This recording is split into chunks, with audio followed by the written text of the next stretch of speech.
Watch out, this podcast may contain adult content. Ladies and gentlemen, welcome to On the Case, an investigative television podcast. We're talking about Game of Thrones, all the remaining living characters ahead of the final season. This show, as always, is brought to you by Altered Reality Entertainment. They are the creators of Empire State Comic-Con. That's happening in April. You can check out the guest list online. They're announcing some really cool guests. Check it out at escomiccon.com. Finally, this show, it features me and Casey. We talk about Game of Thrones, but who's me? I am Elijah, and now I need you to forget me, because we're going to talk about a very important Game of Thrones character. One of, a low-key, bench guy, comes off a heat check kind of guy. Talk to me about Grey Worm, Casey. Grey Worm, the leader of the very feared across the land Unsullied warriors. He's an amazing character.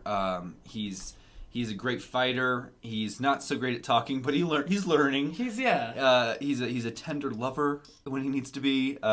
He's just a great character. I think he's one of those people that you kind of forget about until he's there, and you realize, oh yeah, this guy is really important though, because in Daenerys's regime, if you will, there are a handful of people that she really trusts, and she's learned to be very choosy about who she trusts, and Grey Worm is right up there. He's one of the homies that's been riding since the beginning. Yeah, he does not mess around. He does not forget his oath. He is a free man, not a slave, raised to be a slave, who chooses to follow her because she's worth following. And he makes a lot of other decisions based on who he is, not what he was built to be. The Unsullied were from Astapor, right? Or was it Yunkai? I think it was she Astapor. Got them from Astapor. Okay, yeah. That's what I thought. But they're from the Summer Isles, just like Missandei. A lot of those slaves are pulled from other countries, closer to Sothoros, but they're raised in Astapor to be Unsullied. So he's got brutalized a shield, a spear. They're proficient with a spear, but they can use swords too. I know Game of Thrones is really loosey-goosey with this because the books have certain ages for the characters, but in the show they can't possibly be those ages because Game of Thrones couldn't be showing what they're showing. So you don't want 14-year-old Daenerys having sex with Khal Drogo. It's just weird. Yeah, it's just super, super just weird. Yeah. So how old would you say Grey Worm is in the show? If you had to guess, 25? When we meet him, I'd say probably closer to 17, 18. Okay. And then now he's probably 20, 22, around there, because he's a young guy. They're raised young, and then he hadn't been sold yet. Yeah, you're which right. means he couldn't have been hanging around Astapor that long. Yeah. But he was old enough to be one of the leader of this army. Yeah, so he's got to be not just really good, but also a little older, a little wiser, knowing the strategies of war and whatnot. So I'd say he's low 20s. So Grey Worm's journey has taken him from slave to general of the rebellious Dragon Queen to the rightful Dragon Queen, and then he's also had kind of a love arc as well that's kind of been kind of miniaturely sewn in. Very beautiful Missandei. Man, she's hot. She's so beautiful. She's I wish that he still had. And this is something they say in the show. They say in the show do they? Because we don't know that because they haven't shown it. So do they remove just the balls of the Unsullied, or is it the whole thing? Because I think in the show they say root and stump is, I believe. Yeah. I think it's all of it, right? I think it's all of it. He's a Ken doll. Because the whole purpose of doing it for the Unsullied is so that they have one thing on their mind. No drive to have sex. It's no drive to procreate or be their own person. They are a unit inside of a mechanism of war. They're. When you said he is a unit, I thought you were saying he's a unit. No, they need to think of themselves as a number on a spreadsheet. They don't matter.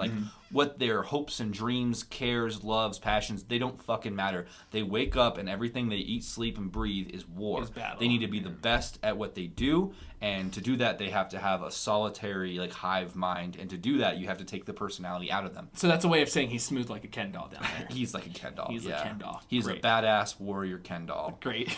But yeah, I think he's I wish we could hack the Barbie Instagram and just go to Ken's page and just post mad pictures of just different Unsullied. That'd be funny. That'd be great. Yeah, I think he's also an underrated leader. When you think about how she took Marine, she had taken Astapor, she had taken Yunkai, but when they went to Marine, they didn't want to do it the same way they did, where they run in there and they stab everybody. Yeah, they go, because she thought, how many innocent lives are going to die because they're fighting for their masters? So he goes in, he sneaks in with a handful of people and inspires arms the slaves. them. Yeah, without armor on. They're just wearing cloth. No, he just ballsy, trusts. Ballsy is all. Yeah, Get out. he trusts them, and he spreads the word that we're not here to kill you and conquer and do horrible things. We're here to make you all free, to give you your humanity back. And the fact that he's willing to do that means he's brave. The fact he's successful at doing it means he actually is pretty great at speech. He's pretty good at going out there and being a leader, not just of the Unsullied, who he's been trained to lead his whole life, but of these new people who are absent of voice and at the time absent also a leader. So he's able to go in there and inspire them and get them to come to Daenerys' side, because that's the way to do it with the least amount of bloodshed. It's pretty great. I think it's interesting because, of course, he's good at speaking the language. What language do they speak? They speak... I think they speak Valyrian. Valyrian? Okay. That's because they didn't expect Daenerys to be able to speak it. Yeah. Okay, so he probably speaks that language good, but or at least... I don't know. He's just like a soft-spoken leader. Like I can't imagine him like standing on the ramparts and giving a Tyrion speech. He just kind of like he just like gives a nod, a look. Yeah, like a nod, a look. Like the Unsullied, they've been together so long, they just kind of know what to do. They don't need much, but these new people did, and he gave them what they needed to hear. Because and he's not even just like razzing them up. He's just telling them, "Hey, I follow her. I'm free. I could leave anytime I want. We follow her because she's worth following, and because she's trying to right the injustices that have been done across this continent to people like you and me." And they just go for it, and that they take over the city overnight without having to waste one soldier. It's pretty great. And so we're going to get to top moments here in just a moment, but I just want to say we last saw him outside the gates of King's Landing, hanging out with the Unsullied as they marched across, and the Dothraki, supporting the queen. They rolled up. That was cool. Anytime the Unsullied are just like, "Yo, we're here," and then the Dothraki come in, you're just like, "Yo, there's different levels to these Dude, seeing armies." Two very different armies standing next to each other was amazing. Like, I want to see like them just like taking out White Walkers just together, just like Unsullied like spearing them and like freaking, I don't know. It'd be glorious, especially if we get Dothraki some armor. They're gonna need some leather at least to stay warm, but man, some armor. Man, that's a whole lot of zombie horses that we're gonna probably have. Okay, see it. Let's talk top and worst moments. Maybe one of the worst moments for Grey Worm is that failure at Casterly Rock, and it's not really necessarily his fault, but it was definitely a he's like looking over the walls of the thing, and all their ships are in the harbor just getting burned up by freaking Euron. It's God. Like that's definitely a worst moment for him, I'd say. Yeah, I agree. I think having the first like wartime failure of his life, as far as we know, is pretty devastating to someone whose whole life is built around success in war. And he gets just cat and moused into the situation. He executes the plan perfectly. And he's like, there should be a lot more motherfuckers here to kill. Looks over and sees that. I mean, that's about as devastating as something could be for him. Aside from losing someone he loves, which the only person we could really think of would be like Daenerys or Missandei at this time. So, and that hasn't happened yet. So yeah, I think that's definitely...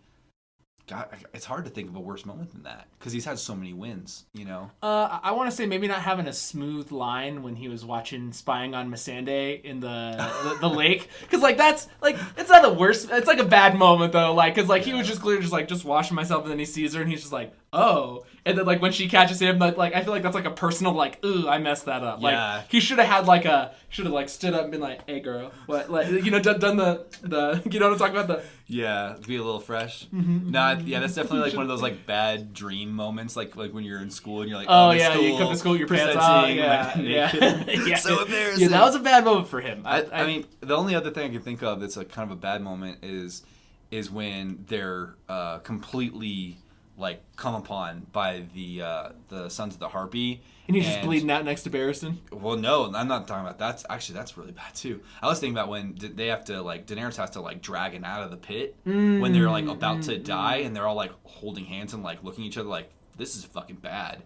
And then the months after, where he has to basically, serve as the advisor to a queen who's absent, and there's so much uncertainty there, and people are coming at them, and there's riots in the streets, and just bad shit. Having followed this leader, and now they're gone. There's so much uncertainty. Yeah, and you're trying to uphold the peace, and you're losing people left and right. I mean, that was pretty bad. Just overall couple of months, when she's gone. Yeah. Because he's also there with Tyrion, who he doesn't know at all. I mean, that was pretty rough too. But yeah, when he gets messed up and Barristan saves him, that was pretty bad too. I would say one moment that's a worst moment that turns into a best moment is the first time him and Missandei get down to Get it on. get down to their skivvies, get down to business time. Yeah, because like it starts pretty awkward. Yeah. And then she's like, I'm about to see if it's the full thing or if you're just missing some pieces or what. But you can't help who you love, and she loves him, and they love each other, and it's so beautiful. And let's talk about some top moments. Yeah, it goes back to like when we're talking about is he a good talker or not. I don't know if he's good at talking, but he's definitely good with his tongue. Terrible. I saw that coming from a mile away, and I just let you walk up. You're welcome. Terrible. That was a T-ball hit. So back to top moments. Okay, so I think the top moments is like his slow play with Missandei. There was no force to it. I think like their relationship built up as naturally and beautifully as any relationship that we've seen in the show. Yeah. I really like the two of them as a pair. They make sense. Another top moment I'd probably say is when they do take Yunkai when he goes in, and I always think that like. They're like, oh, we got to go on a few people. I was like, and I know it's a show, and there's production. You can only have so many people in things, but like when it's Jorah and Dario and Grey Worm, I'm like, bring like 2 more guys. Like that's my thing. It's just like I know you got to sneak in. I know it's got to be a light crew, but like. Bring 2 more guys. Like that's what I need from you. Well, they were just trying to sneak in to open the gate. I know. They did not. But did you see how many dudes that came? Yeah. I'm just saying, bring more. It makes guys. it more badass though that they killed them all. Nah, I need Grey Worm to be a better battle commander and bring more guys. Worst moment. Well, it's kind of Dario's plan. He was just there for But it is the best moment in the sense that they're badass. And, they take the city. They still take the city. And even his moments when they're in when they're taking Casterly Rock, I thought that was really like the way that sequence plays out and it's like beautiful. Just the Unsullied there, just like they're just a cool. That's just like a cool. Yeah. They're like the stormtroopers of Game of Thrones, but like good. Yeah. Like they have that iconic outfit. Armor. They have the armor, the ice slits. It's really good. Any other top moments stick out to you for? No, I wanted to comment on the relationship with Missandei too. I really love that as well, the way that they built it up, because it's like this unspoken respect for each other, because they both have different roles to play, but they're basically same experiences. Yeah, and very similar, and just the fact that they can meet each other on sort of that emotional level of like, we've both been through hell, we're both from like the same place. In another life, we could have just been happy our whole lives together. Let's make the best of what we have now. Be peers in freedom. Yeah, it's beautiful. I mean, and that's the people that you want on your side, is people that have been through hard times. They understand it. They never take a good life for granted after that. They're fighting for a better world because they've seen how bad and dark it can get. I really love that. Gotcha. Yeah. Okay, well then, we got to talk about what his happy ending looks like then. Okay. Since you love, and it seems like the happy ending is tied up in him and Missandei. Yeah, definitely. I mean, you could see like the Unsullied being like the I don't know, like the gold city, cloaks get disbanded. Yeah. Like they like, it'd be dope. They melt down all the gold cloaks armor and they give the gold to the people, or like what I mean. Like they use it to have a cash influx. That'd be super dope. And then it's just all Unsullied guarding the. Yeah, Casterly keeping the peace and stuff, and they've done that in Marine too. So it's not like a super big stretch. But I think for him personally, he'd either be the leader or captain still, or he would give the option to retire and go live off with Missandei. Maybe go back to the Summer Isles. Yeah, that'd be beautiful. Missandei of Narth. Yeah, that'd be great. I mean, just seeing them sail away and saying like, "Hey, we saved the world with you. It's been real, motherfuckers, but we're going back where we belong, like where we want to go and whatever." And I mean, you could always do the Theon happy ending that you thought of too, where he gets like magic penis growth pills, and he could have little babies right around the Southern Isle. Just like a beanstalk guy, he's like, "Hey." He's like, I don't believe you, but I want to believe you. Yeah, I love. That's a terrible no. I was actually gonna say like one of my favorite lines in the show. I don't know why. I just like the way he delivered it because it sounded so weird to me. But just when he's like, "Where are the Lannisters?" Like I just love the way that he said Lannisters in his. No, I just liked it. I like hearing the word Lannisters in the voice of a Valantian accent kind of thing. I liked it. I liked that a lot. Yeah, so. I think it's pretty funny. And could you see him as a Kingsguard? I mean, he deserves it. He's not like a swords person, but you think or an armor person. But you think his happy ending is retiring and just him and Missandei just off into the sunset? Maybe, because it's beautiful symmetry, right? Like if you think of someone whose whole life has been war, and then you give them the option, and they say, "I want the last half of my life to be about peace." I don't know. There's something beautiful about that, about him being able to step away because that's not who he is anymore. Even though he's had enough. He's had enough of war and combat. Yeah, because I've had a thing like in my head for a long time where I'm just like, there's 7 knights on the Kingsguard. It'd be cool if the final council has 1 knight from each kingdom kind of thing. And so Grey Worm doesn't really fit into that. Yeah. But like in my head, I always kind of thought that he'd be a part of the king, like or what if they were the all Queen's Guard or whatever. Yeah, I was thinking about something similar like that with because they were like when they went north of the wall last season, and I was like, oh, wouldn't it be cool if at one point like there's like that circular shot that was like all over the internet, like a bird's eye view of them all back to back fighting, and I was like, wouldn't it be cool if they were like the seven? Like of the gods, right? Like the Smith would be like the Gendry, stranger, the stranger is Arya. So they have a moment like that where they're fighting the White Walkers in the last battle for like Winterfell or wherever it ends up being, and like you see from above the seven, and like Brienne would be the maiden. Like you could totally fill that out. I see. It'd be amazing. And then the Avengers theme song plays because it's circling them. Directed by Joss Whedon. Terrible. We're the worst. Yeah. Okay, let's talk about some sad endings. They get Theon. They're like Legolas. Get up there. Get up there. Yeah. This is horrible. Okay, sad endings for Grey Worm. Oh, sad ending. If he gets like ambushed by like Lannister forces or something and dies in some sort of like another like thing where like they trusted people and then he just gets stabbed to the back or something, like totally not a glorious death or even like an even fight, that would be horrible. I'd hate to see something like that. Or if he comes back as undead Grey Worm, would be pretty sad too. So I think his sad ending is still going to be tied up into him making it out of the Game of Thrones or like even the Battle in the North or whatever that ends up being. I think the sad ending has to be like he gets impaled or dies during some kind of weird sexperimentation with Missandei in the bedroom because they've got only so many options. So weird. It's so sex. It's all sex for you. No. Like those two of the two people, they're the ones that are gonna have to mix it up in the bedroom. There's only so many options for them. You're just gonna get impaled by I don't know. He's gonna like be like trying to do a sexy dance move, and then he's gonna knock over a candle, and they're gonna burn up. In no iteration of Game of Thrones will Grey Worm ever do quote a sexy dance move. Go fuck yourself. I did think of a really sad one just now though. What if like he sees Missandei die and like the fight's over and he just stays out there like in the freezing snow like holding her body and he dies like freezing to death. Yeah. Wouldn't that be crazy? Like, because he'd be someone like that just wouldn't even feel the pain. You know when he's holding there, when like, he's holding the sword with Dario and they're doing the thing, he exactly. just sits there and holds her body as he freezes to death. Because it's like the emotional pain's worse than any physical pain he can feel. That'd be a crazy sad ending for him. But it'd be beautiful in a way, like in a romantic way. Okay, so then let's talk about, do you think he's gonna live or do you think he's gonna die?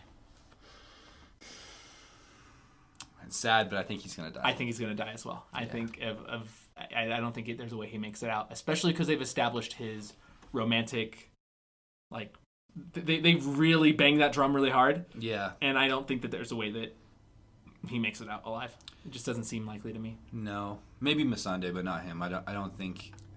I think he's had some wins, 1 or 2 losses, but there's something about him. I feel like maybe he just doesn't.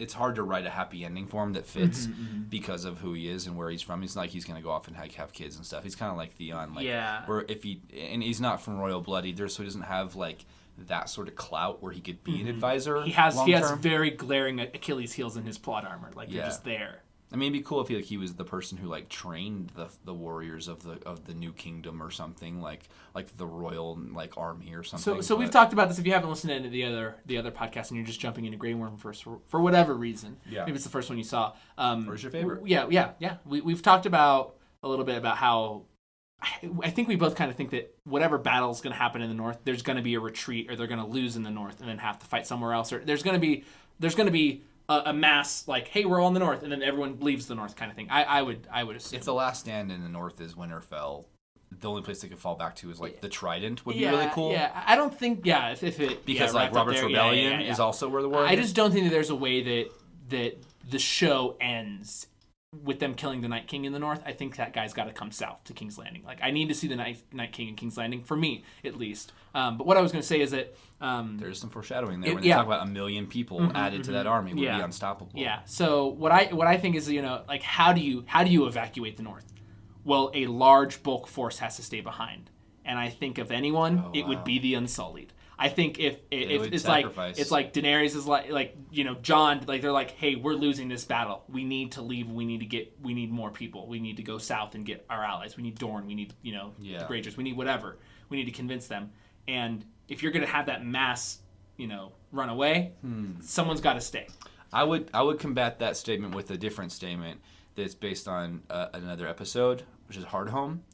How did they escape the White Walker? Because the fastest way out of the north is from White Harbor in the east and going down to King's Landing that way, or down to the Riverlands that way. So if they were going to retreat, they couldn't retreat on foot. And if they were going to do that, the water obviously stops a lot of the White Walker forces, not including, of course, this new dragon threat, which is unprecedented. Yeah.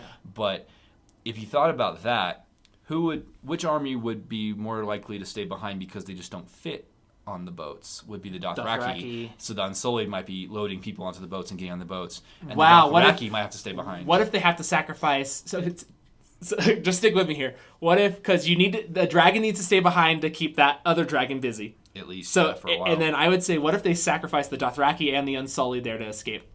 That'd be and they're so the sacrifice sad. plays. That'd be sad. Yeah, I mean, what I would love to see is they at least kill the dragon in the north, but not the Night King, so that you can still have that face-off with Jon and the Night King later. Yeah. And so maybe, they kill the dragon, so the dragon's gone, and then one of the remaining dragons can draw a line of fire and they jump on some ships and leave. Yeah. And maybe the Dothraki can still make it out, but I feel like if they're on foot, the chances of them outrunning that whole army is going to be hard. On horse, though. You can get away from the whites on horse pretty easy. Unless they're riding ice spiders as large as hounds or something like that. Well, I mean, I want to see that. I know. I have the what is it? The Fire and Blood history of Westeros behind me, and there's pictures of the ice spiders in there, and whites walking. So epic. But the show, they've got the budget. We need it this season. I don't know, man. I think that's one that they'll keep just fantasy. They even say it. Old Non says it in one of the first episodes. Yeah. You gotta say it. I want to see that because we're gonna see the giants. We're seeing a White Walker dragon. Mm-hmm. The only thing left is those ice spiders. And how horrifying would that be? You're not going to get the ice spiders, man. Shut up. You don't know nothing. I'm not trying to break your heart. You're not my dad. You don't know nothing about anything. I just don't think you're going to get them. All right, well, we both think Grey Worm's going to die in some way. Yeah, I do. Yeah. Oh, what if he gets pulled away by ice spiders? what if he wins, but then you don't hear anything, and it's this fog in front of him, this ice fog, and then you just hear this weird clumpering of feet, and you're like, that doesn't sound like people. What is that? And he gets dragged away and quartered by fucking ice spiders. Dude. What if he's just walking down a trail with trees and stuff, and then he gets stuck in something. And then he looks up and he sees an ice spider crawling down, man. And the ice spider just whispers, "You thought we'd let a worm get away?" Oh, worm! That's cheesy. I know. That's like if Michael I'm trying Bay to get on wrote level with your terrible ice spider take. They're never putting them in the show. That would be horrifying. Let's make a burrito bet. We're making a burrito bet. Ice spiders being in the show or not? They will be in the show. All right. A gentleman's agreement. All right. They're not going to be in the show at all. Burrito bet. If they don't, it's only because of budget, and I'll be very upset. Yeah, they can't. Ghost. They can't get Ghost in the show. You think they're going to put ice spiders? Come on, you're on drugs. Just once, please. All right. Is Grey Worm as or high? No. All right. Definitely not. All right. Any other theories for Grey Worm? This is incredible. Your Grey Worm take is incredible. Right? No, I like Grey Worm. I'd like to see him have the sunny where he goes off on a boat and stuff with Missandei and they live happily ever after. But I think we hit it on the head. I think he's gonna die. Taken away by the ice spiders. Yeah, you're right. Dude, but okay, if there's a moment that expensive and that beautiful, it's got to be a character we know, and who better than someone to be on the front line right there. I know it has to be someone epic to take out the ice dragon, but I would totally love if it was the Neville Longbottom thing where it's just Grey Worm kills the ice dragon. Well, shit, a javelin works, and he's pretty good with the spear. It's not that far fetched. The bro knows. That'd be dope, dude. Yeah, I'd love that if he Naginis that fucking dragon real hard. Mm-hmm, Sweet. Mm-hmm. I need it. What if the ice spiders are what makes them retreat? Because they're we thought we won, and then oh no, we weren't prepared for ice spiders. If you say that one more time, ice spiders. Why would you? As big as hounds. It's happening. Owe me a burrito. This is terrible. All right, well, that has been On the Case Game of Thrones. Next time, we are going to talk about the Hound. The Hound. There's going to be spiders as big as the Hound. As big as the Hound. The Hound. Not hounds. Leave the Hound alone. Oh, as always, this show is brought to you by Altered Reality Entertainment. They make conventions like comic conventions. You can have fun. There's one happening in Atlantic City. That's New Jersey this summer. It's in June. Check it out, epiccomiccon.com. There's guest lists. There's people coming. Bam Margera's going, which is pretty dope. Cool. Yeah, skateboards, you know. Yeah, Tony Hawk Pro Skater. Yeah, I used them a lot. Boom, boom, that Jackass show. Yeah, Oh, just Bam, Viva La Bam, all that stuff. All that. Yeah, but there's tons of celebrities going. You guys check it out at epiccomiccon.com. Thank you so much for listening to On the Case Game of Thrones. We'll be back to investigate another Game of Thrones character very soon. See you next time. Bye.